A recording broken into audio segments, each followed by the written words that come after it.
Hello everyone. तो आज हम लोग क्या पढ़ेंगे? हम लोग कल कहाँ तक पढ़े थे? लास्ट क्लास हम लोग क्या पढ़े थे? हाँ, आरडीएस वगैरह लिखने ना, ये तो पढ़ लिए थे। और क्या पढ़े थे? आज हम लोग क्या पढ़ेंगे? Arrhenius rate equation. यस, आज हम लोग पढ़ेंगे आर्हेनियस रेट इक्वेशन। और इससे भी ज़्यादा मज़े की बात ये है कि ये हम लोग ऑलरेडी पढ़ चुके हैं। कहाँ? केमिकल इक्विलिब्रियम में। और तुम्हें याद होगा, हम तुम्हें बोले थे कि ऐसा फिर से आएगा क्लास 12th में और हम नहीं पढ़ाएंगे। लेकिन let me revise you, revise करा देंगे। रिवाइज क्या करा देंगे, पूरा ही पढ़ा देंगे, तुमको पता ही है। चलो देखते हैं। लेकिन ये है कि तुमको ऐसा लगे कि तुमको सब कुछ आता है, ये टॉपिक में ऐसा तुमको लगेगा सब कुछ आता है। फिर भी शुरू करते हैं हम लोग। देखो, हमारा जो रेट कांस्टेंट है ना, रेट कांस्टेंट, रेट कांस्टेंट जो है के, ये दो चीज़ों पे डिपेंड करता है। एक तो टेम्परेचर पर, एक टेम्परेचर पर, और दूसरा कैटलिस्ट पर, कैटलिस्ट पर। ठीक है, रेट कांस्टेंट, ये इक्विलिब्रियम कांस्टेंट नहीं है ना, रेट कांस्टेंट। Excuse me. हाँ, तो रेट कांस्टेंट के जो है वो दो फैक्टर पे डिपेंड करता है, टेम्परेचर और कैटलिस्ट। सबसे पहला हम लोग देखेंगे कि कैसे रेट कांस्टेंट टेम्परेचर पर डिपेंड करता है। तो उसके लिए एक इक्वेशन दिया गया, आर्हेनियस ने एक इक्वेशन दिया, आर्हेनियस इक्वेशन जिसका नाम था ए की power E A by R T. This is the dependency of rate constant on temperature. ठीक है, अब यहाँ पर के क्या है? के इज़ रेट कांस्टेंट। ठीक है, ए क्या है बताओ, याद आ रहा है कुछ? Pre exponential factor, pre exponential factor. ठीक है, ई क्या है? ई है एक्टिवेशन एनर्जी, एक्टिवेशन एनर्जी। और टी है हमारा टेम्परेचर इन केल्विन। टी क्या है? Temperature in kelvin. और तुम लोग बाद में पढ़ोगे, अभी एक चीज़ लिख लो, ई की power minus E A by R T को हम लोग बोलते हैं बोल्ट्जमैन फैक्टर, बोल्ट्जमैन फैक्टर। या इसी को बोलते हैं fraction of molecules, fraction of molecules that undergo effective collision, effective collision. ठीक है, तो ये जो चीज़ है ये थोड़ी देर बाद तुमको समझ में आएगी, अभी बस लिख लो यहीं पर, अब लिख रहे हो तो ठीक है। इसको बोलते हैं बोल्ट्जमैन फैक्टर। ये क्या होता है समझाएंगे थोड़ी देर में, कॉलिजन थ्योरी स्टार्ट करेंगे, इसके बाद तो हम समझाएंगे ना। अभी हम लोग देखते हैं कि आर्हेनियस रेट इक्वेशन के इज इक्वल टू ए की पावर ई की power minus E upon R T. A क्या है? Pre exponential factor, A activation energy, T temperature. ठीक है, अब थोड़ा एक्टिवेशन एनर्जी क्या होता है एक बार सबके बारे में वो डिस्कस कर लेते हैं। तो एक ऐसे करके हम ग्राफ बना सकते हैं। देखो, मान लो सपोज ये ग्राफ हमने बनाया, यहाँ रिएक्टेंट लिखा, यहाँ प्रोडक्ट। अब तुमको दिख रहा है रिएक्टेंट का एनर्जी नीचे है, प्रोडक्ट का ऊपर, तो ये जरूर ये कौन सा रिएक्शन होगा? एंडोथर्मिक या exothermic? Endothermic, very good, endothermic reaction है, इतना तो पता चल रहा है। हमने एक एंडोथर्मिक रिएक्शन का वो ग्राफ बना दिया। ठीक है, अच्छा ये है हमारा एनर्जी है इधर, और इधर क्या है? इधर इसको बोलते हैं रिएक्शन कोऑर्डिनेट, रिएक्शन कोऑर्डिनेट। ठीक है, अब ये जो एनर्जी है, इस एनर्जी, ये है एनर्जी का एक्सिस, तो ये वाला जो पॉइंट होगा एनर्जी का, इसको हम लोग क्या बोलेंगे? एनर्जी ऑफ रिएक्टेंट बोल सकते हैं क्या? एनर्जी ऑफ रिएक्टेंट्स, इस पॉइंट को, ये वाला पॉइंट को। और जो ये वाला पॉइंट है, इसके करस्पॉन्डिंग वाई एक्सिस पे हम क्या बोल सकते हैं? एनर्जी ऑफ प्रोडक्ट बोल सकते हैं क्या? ईपी, एनर्जी ऑफ प्रोडक्ट्स, और ईआर एनर्जी ऑफ रिएक्टेंट्स।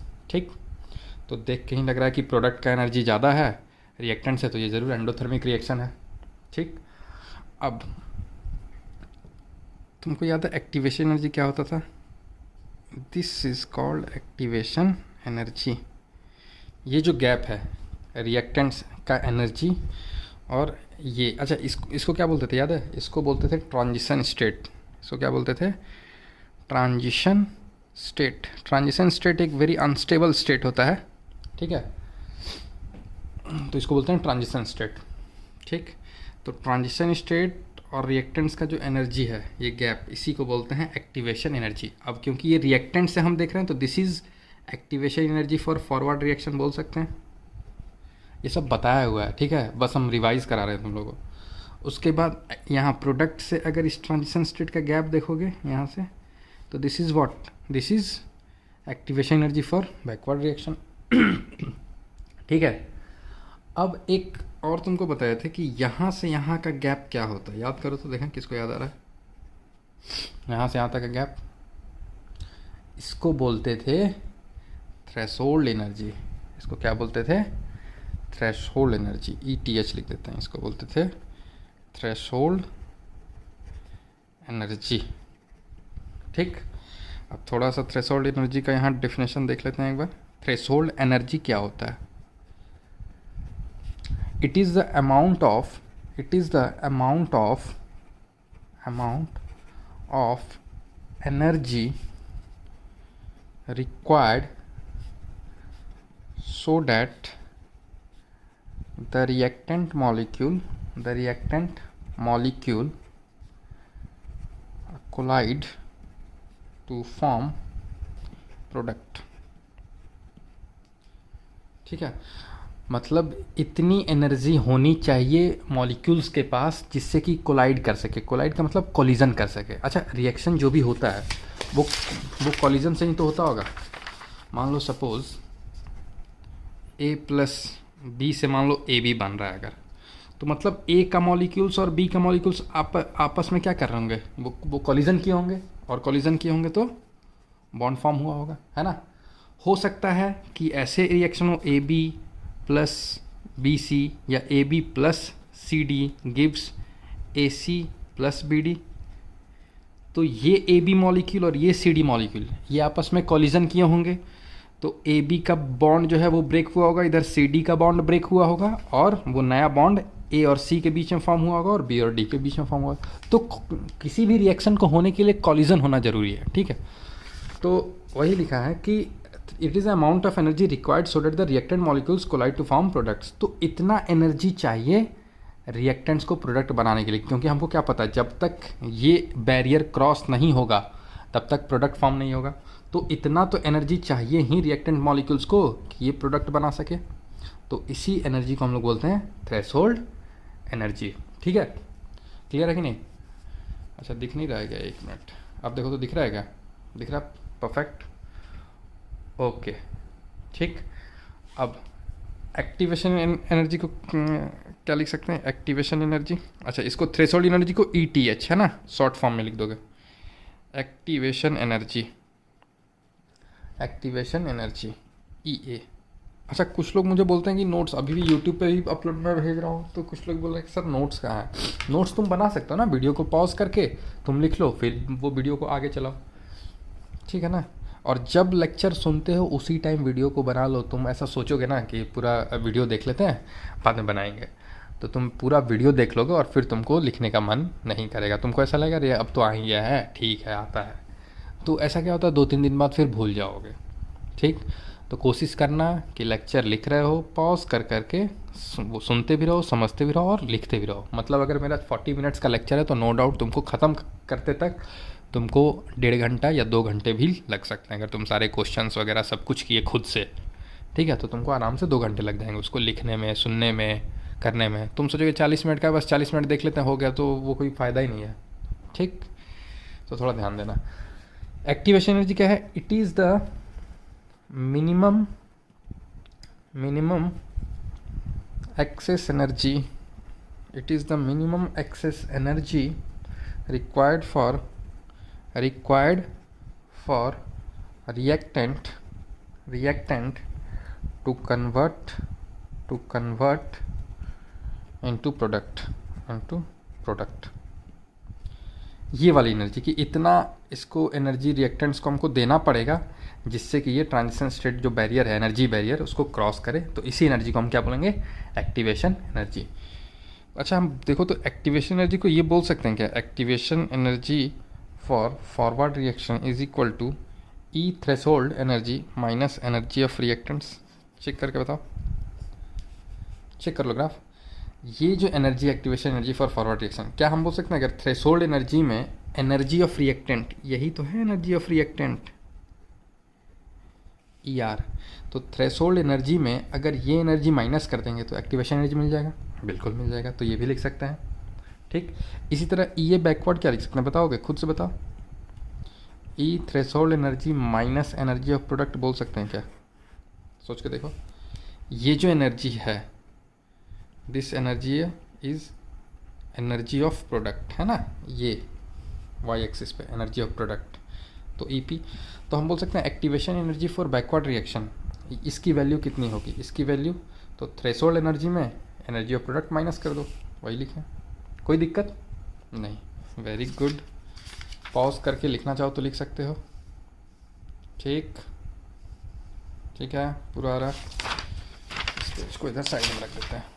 ठीक है, अब देखो, हाँ, तो कुछ पॉइंट्स हम नोट करेंगे, जैसे कि अगर एक्टिवेशन एनर्जी लार्ज हुआ, अगर एक्टिवेशन एनर्जी लार्ज हो तो इसका मतलब जो रेट कांस्टेंट है वो आपका, उसकी वैल्यू कम होगी, छोटी होगी। ठीक है, इसका मतलब रिएक्शन क्या होगा, स्लो, क्योंकि हमने पढ़ा था रेट कांस्टेंट के बारे में कि अगर रेट कांस्टेंट की वैल्यू छोटी है तो इसका मतलब रिएक्शन का रेट क्या होगा, स्लो होगा। ठीक है, और इफ़ ये इज़ लो, अगर एक्टिवेशन इन एनर्जी कम हुई तो इसका मतलब क्या, कि के का वैल्यू लार्ज होगा, रेट कांस्टेंट, इसका मतलब रिएक्शन विल बी फास्टर या slower, reaction will be faster. ठीक है ना, सोच के देखो ना, कि मान लो ये कोई रिएक्शन है, एक ऐसे है और एक ऐसे है, तो किसका एक्टिवेशन एनर्जी कम है, इसका, ये एक्टिवेशन एनर्जी कम है, तो ये रिएक्शन जल्दी होगी कि ये रिएक्शन जल्दी होगी, ये रिएक्शन। तो रेट कांस्टेंट किसका ज़्यादा होगा, इसका या इसका, जो रिएक्शन जल्दी होगी उसका रेट कांस्टेंट ज़्यादा होता है, तो वही लिखा गया यहाँ पर, है ना। तीसरा पॉइंट लिखो, थर्ड पॉइंट, ब्लड दिख रहा है क्या फिर, नहीं, ठीक है,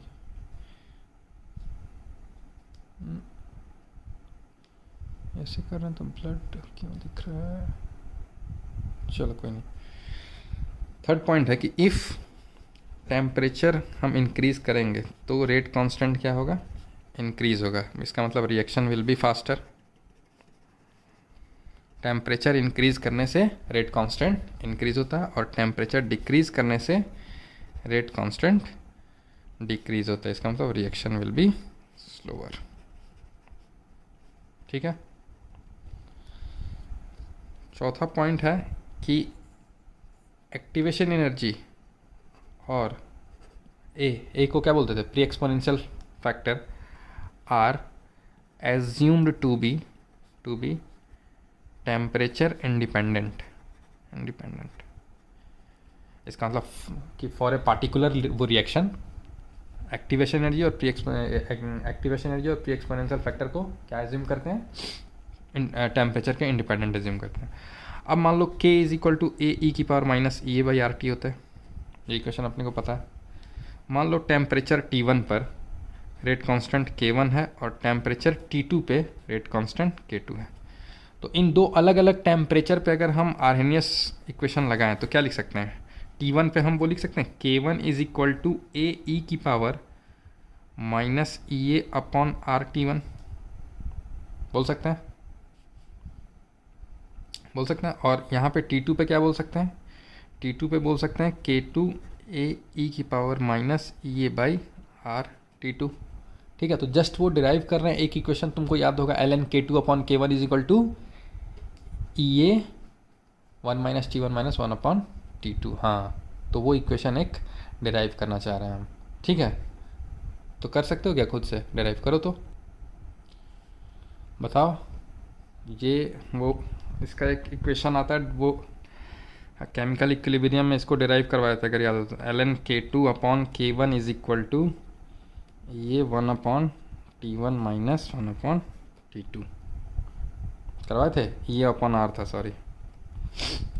अच्छा, इसमें हम लोग वो क्या माने थे, where T2 is greater than T1, T2 is greater than T1, temperature T2 is greater than T1, और इसी को लॉग में वो कन्वर्ट किए थे तो क्या आया था, याद करो, 2.303 से मल्टीप्लाई करेंगे और वो इधर आके डिवाइड हो जाएगा, तो हम बोल सकते हैं इस इक्वेशन को हम लोग लिख सकते हैं log K2 upon K1 is equal to E A by 2.303 R 1 upon T1 minus 1 upon T2। बहुत इंपॉर्टेंट रिलेशन दोनों। देखो वो न्यूमेरिकल सॉल्व करने के लिए इसको यूज़ करेंगे, है ना, और इससे तुम थोड़ा बहुत ग्राफ वगैरह बना सकते हो। ठीक, चलो अब थोड़ा बहुत ग्राफ भी देख लेते हैं कि कैसे आर्हेनियस इक्वेशन पे कुछ कुछ ग्राफ्स कैसे कैसे बनते हैं, प्लॉट होते हैं। देखो k इज इक्वल टू क्या होता है, ए ई की पावर माइनस ये अपन आर टी होता है, इतना तो हम अपने को पता है। तुमसे ग्राफ वो पूछा कि तुम ग्राफ बनाओ ln k और 1/t के बीच में, ln k और 1/t के बीच में सॉरी। तो कैसे करेंगे, ln ले लो both side, ln k is equal to इधर ln लेंगे तो ln a plus ln e की पावर ये minus R T, ln x, यार बार बार मुझे बताना पड़ रहा है, ln एक्स वाई को लिखते थे ना ln x plus ln y, तो अगर इधर ln वो ले लेंगे तो ln a प्लस ln ये, ठीक है, अलग अलग। अब ln k is equal to ln a तो लिख ही सकते हैं, ये जो पावर है क्या आगे आ जाएगा, तो अगर पावर आगे आएगा तो ये साइन क्या हो जाएगा, माइनस हो जाएगा, minus E A by R T, और ln e कितना होता है, ln e 1 होता है, तो माइनस ये बाई आर टी लिख सकते हैं ये। अब देखो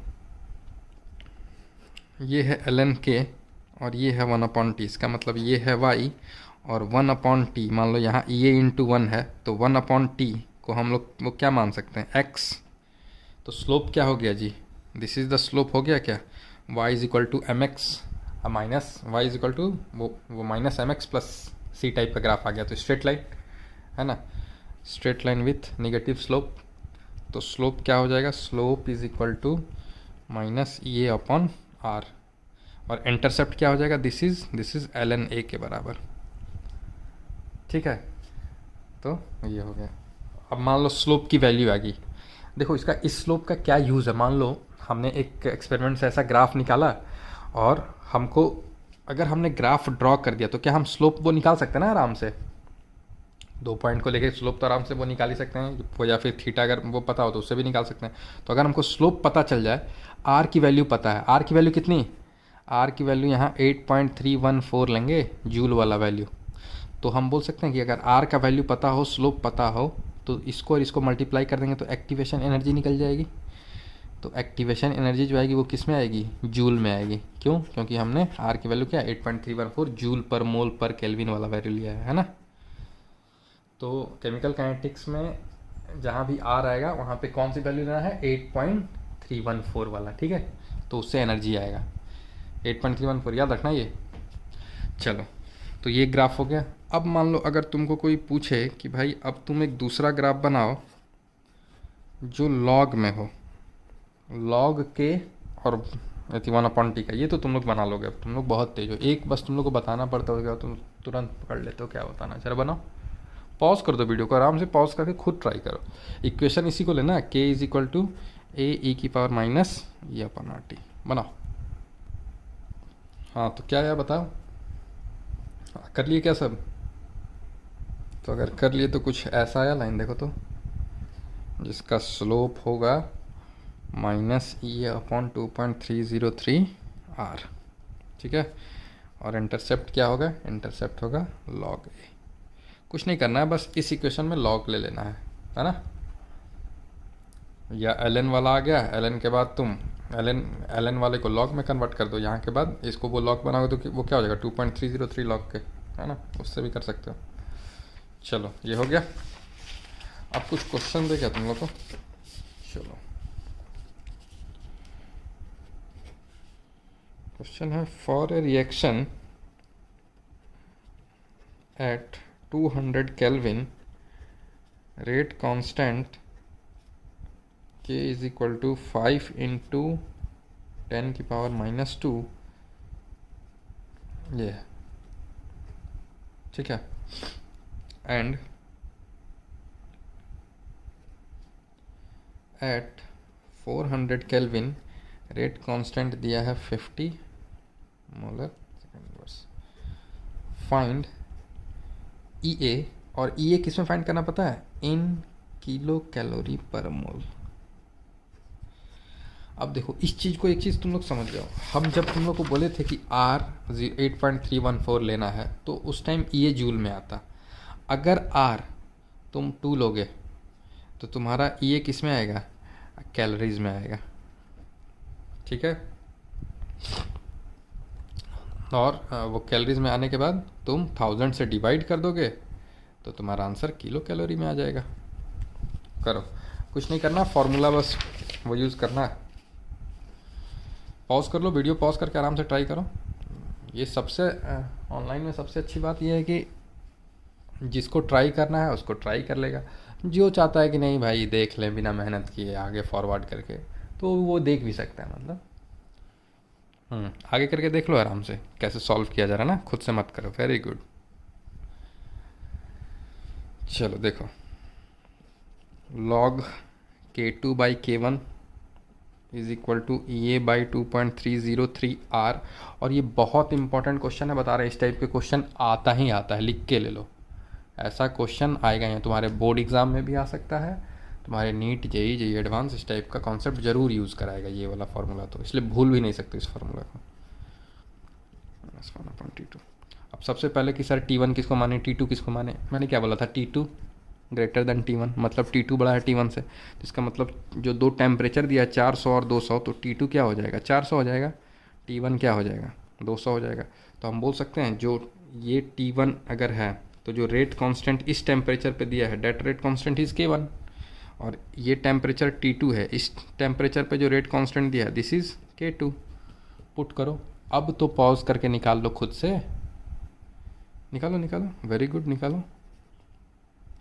तो 50 ऊपर पुट कर दें, नीचे क्या पुट करेंगे, K2 क्या है, K2 है मेरा 50, K1 क्या है 5 × 10 की पावर -2, ओके, ये अपॉन 2.303। अच्छा R को अब पुट करना, क्या पुट करें बताओ, किलो कैलोरी में आंसर चाहिए तो हमको पहले कैलोरी में आंसर निकालना होगा, और कैलोरी के लिए R की वैल्यू कितना लें, 2 ले लें। 1/T1 कितना है 200 -1/400। अब ये तो सॉल्व हो जाना चाहिए तुमसे, मेरे ख्याल से हो जाएगा सॉल्व, मान ले कि हो जाएगा, कोशिश करो हो जाएगा, देखो कैसे नहीं होगा, जरूर होगा। आंसर इज ये is equal to 5.52 kilocalorie per mole answer. Clear हो जाएगा ना। इस वो लॉग के अंदर का जो वैल्यू है सॉल्व कर पाओगे, एक बार कर दे क्या, देखो लॉग 50 को क्या लिख सकते हो, चलो 15 लिखना रहने दो, 5 से 10 बार में गया, और ये 10 की पावर वो -2 अगर ऊपर जाएगा तो 10 का स्क्वायर बोल सकते हैं क्या, तो लॉग के अंदर की वैल्यू कितनी आएगी, 10 का स्क्वायर इंटू 10, मतलब 10 की पावर 3 बोल सकते हैं क्या, 10 की पावर 3 अगर लॉग के अंदर है तो ये 3 आगे आ जाएगा क्या, 3 log 10 बोल सकते हैं क्या, log 10 को 1 बोलते हैं और 3 यहाँ, तो इधर वाला जो वैल्यू है ये कितना 3 हो गया क्या। फिर बाकी इसको सॉल्व करो, ये निकाल दो, कैलोरीज में आएगा, उसको 1000 से डिवाइड करोगे तो ये आ जाएगा। क्लियर। चलो एक क्वेश्चन और, क्वेश्चन इसी पे, if in a first order reaction time required for 50% completion at 500 Kelvin and time required for 75% completion at 1000 Kelvin are equal। अब देखो जब भी दो टेम्परेचर कैसे पकड़ना है कि भाई ये उस फॉर्मूले पे है, कहीं ना कहीं कुछ ना कुछ इसका लिंक है, तो जब भी तुम्हें पकड़ना है तो देखना हमेशा दो अलग अलग टेम्परेचर दिया रहेगा और वहाँ से तुमको कुछ ना कुछ हिंट करेगा, वो दो अलग अलग टेम्परेचर जहाँ दिया समझ जाना कि ये उसी फार्मूला पे जाएगा। आर्हेनियस का log K2/K1 वाले पे कुछ ना कुछ तो इसका लिंक है उस फार्मूले से, ठीक है।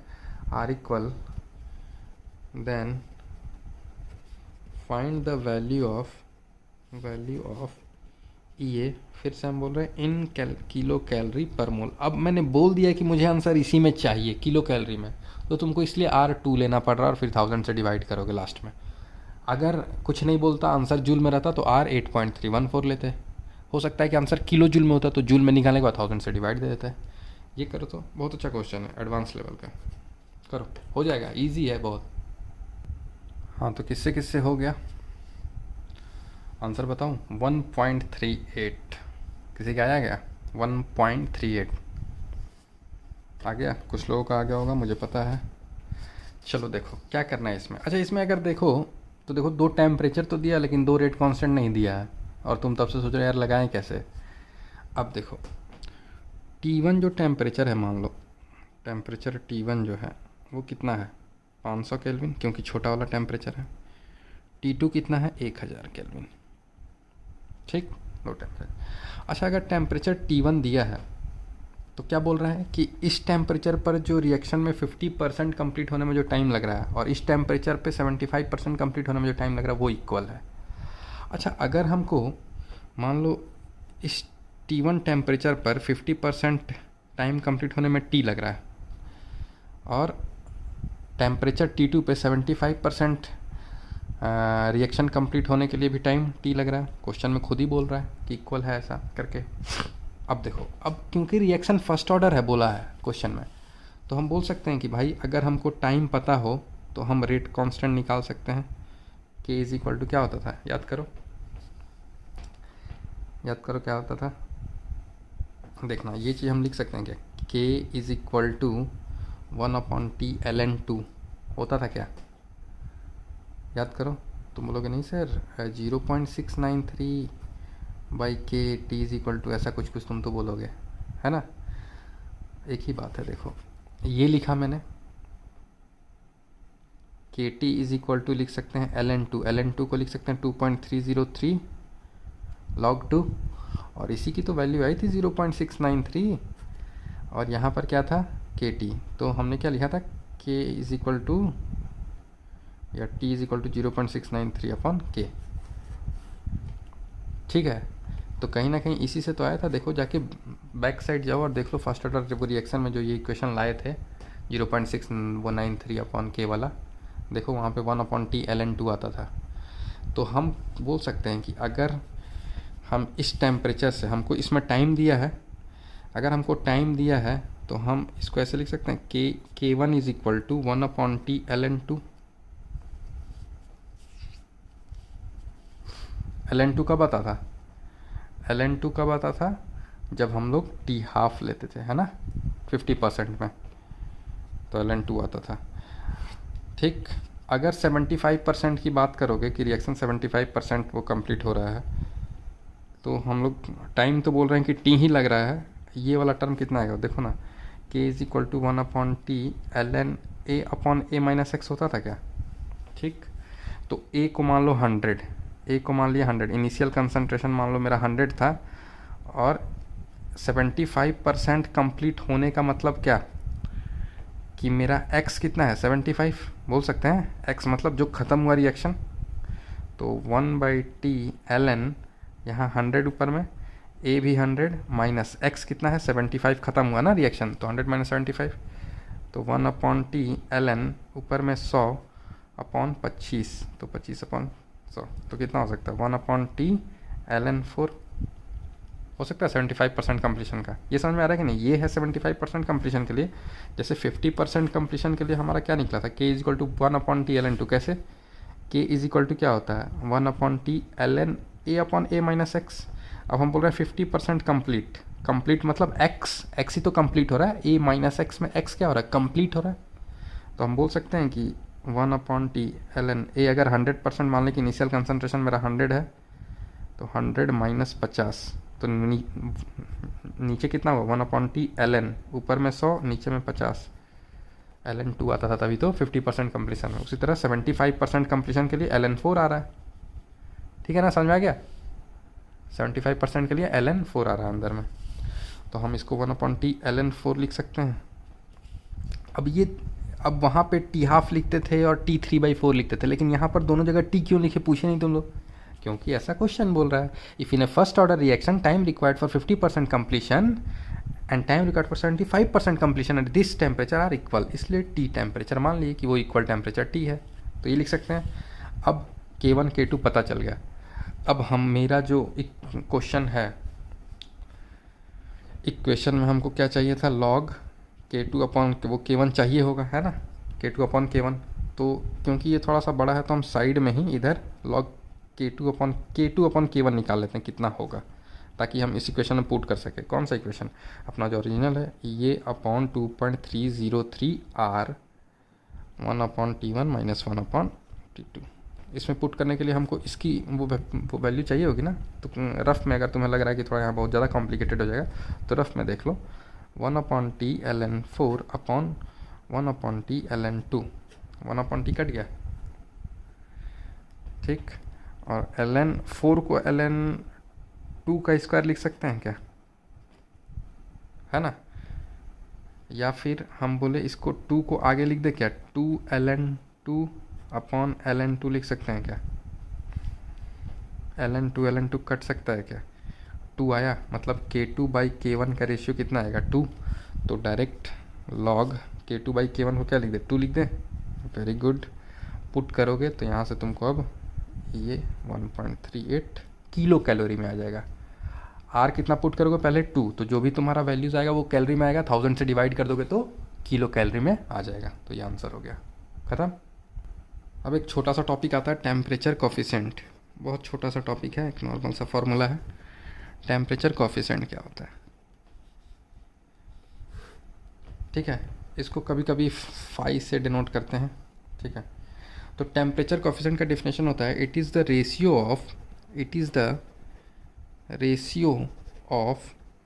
रेट ऑफ रिएक्शन और rate constant that differ by a temperature difference of 10 degree Celsius और 10 केल्विन, क्योंकि डिफरेंस की बात कर रहा है। अब देखो इसका मतलब ये है कि सिंपल कि टेम्परेचर कोफिशिएंट क्या होता है। टेम्परेचर कोफिशिएंट जो है तुम्हारा रेट कांस्टेंट,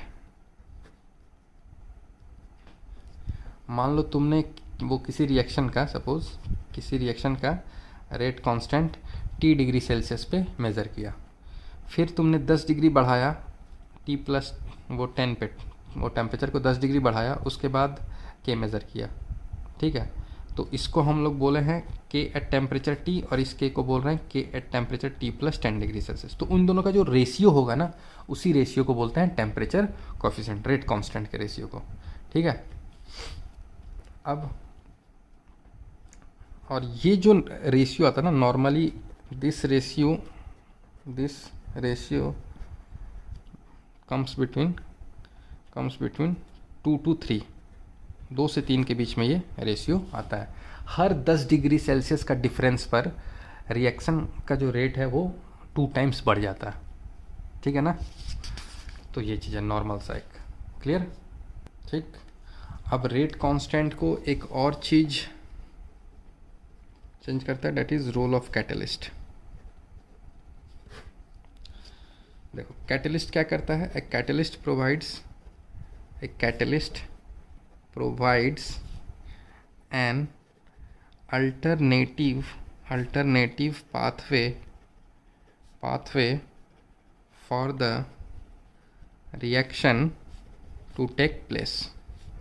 एक अल्टरनेटिव पाथ वो देता है कि जिससे रिएक्शन हो, ठीक है। अब the catalyst alters the value of activation energy in a positive or in a negative way। इसका मतलब समझा रहे हैं। जो पॉजिटिव कैटलिस्ट होता है, देखो पॉजिटिव कैटलिस्ट और नेगेटिव कैटलिस्ट का, देखो जनरली कैटलिस्ट का जो टर्म आया था वो किसके लिए आया था पता है, कैटलिस्ट रिएक्शन के रेट को बढ़ाने के लिए, है ना, उसी के लिए आया था। तो थोड़ा सा हम लोग इसमें देख लेंगे कि कैसे वो नेगेटिव कैटलिस्ट और पॉजिटिव कैटलिस्ट में क्या डिफरेंस है। मान लो कि ये एक रिएक्शन है, सपोज दिस रिएक्शन इज़ अनकैटेलाइज्ड। अनकैटेलाइज्ड का मतलब हमने कैटलिस्ट यूज़ नहीं किया। अब जब कैटलिस्ट डाले तो जो रिएक्शन का पाथ है वो अब ऐसे हो गया। इसका मतलब क्या हुआ, एक्टिवेशन एनर्जी कम हो गया। पहले एक्टिवेशन एनर्जी इतना था, अब कितना हो गया, ये हो गया, तो कम हो गया ना, तो इसको बोलते हैं पॉजिटिव कैटलिस्ट। इसने रेट को बढ़ा दिया। निगेटिव वो कैटलिस्ट क्या करेगा, ये है मान लो अनकैटेलाइज्ड, अगर कोई वो निगेटिव कैटलिस्ट होगा तो वो एक्टिवेशन एनर्जी को बढ़ा देगा। ठीक है, तो ये एक्टिवेशन एनर्जी को क्या किया, बढ़ा दिया, तो इसी को बोलते हैं निगेटिव कैटलिस्ट। ठीक है, एक्टिवेशन एनर्जी को बढ़ा देना। तो वही पॉइंट लिखना चाह रहे हैं, A positive catalyst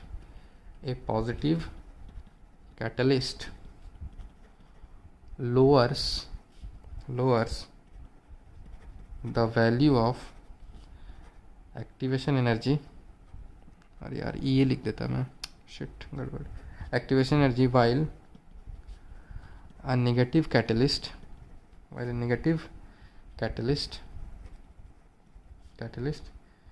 increases the value of EA। ठीक है, छोटा सी चीज़ है, इसको नोट्स बना लो। चलो अब एक पॉइंट ऐसे लिख देना कि डेल्टा एच क्या होता है, एंथैल्पी ऑफ द रिएक्शन। और डेल्टा एच निकालने भी वो बताया था, याद है, एक्टिवेशन एनर्जी फॉरवर्ड और बैकवर्ड दिया हो तो कैसे निकालते थे डेल्टा एच, किसको याद है।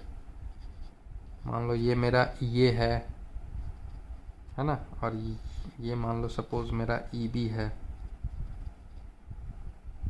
तो ये डेल्टा एच, ये एफ माइनस ये बी निकालते थे, याद आ रहा है,